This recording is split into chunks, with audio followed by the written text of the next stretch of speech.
Ito na nga ang pinakaabangan ng mga solid Kim Pao fans at supporters. Narito ang buong detalye.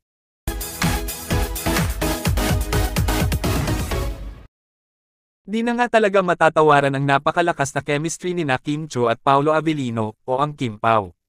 Matapos nga ang mga naging successful projects at hit series nila na Linlang at What's Wrong with Secretary Kim PH, ay tila nga bang nabitin ang mga fans at talagang inaabangan sa kung ano ang susunod na proyekto ng Kim Pao.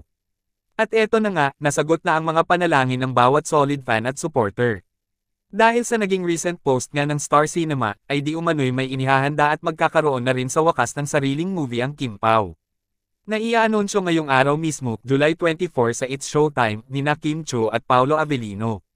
At dahil nga dito, ay hindi nga napigilan ng mga netizens ang kanilang excitement. Ayon nga sa post ng Star Cinema. Love appears just in time. Oy, Kimi. #new movie alert on It's Showtime, July 24. Ayon nga sa mga naging reaksyon at komento ng mga netizens, ito na si Movie with Star Cinema. Yeah! Eto na Kim Pao, Kim Chiu, Paolo Avellino, Kim Pao PH. Thank you Star Cinema. Excited na ang Kim Pao family all over the world. Team Puyat muna kami mag-aabang from Team US mamaya for the announcement. Hindi magsasawa sumuporta sa kanila. Rom-com? Drama. Pwede po yung masakit, yung tulo-uhog level sa sinehan. Yung hindi agad kami makakatayo sa upuan. Pwede po yung iisipin namin yung storya hanggang makauwi. Utang na loob po, pakigandahan yung plot. Para kahit isang movie lang, solve na ako.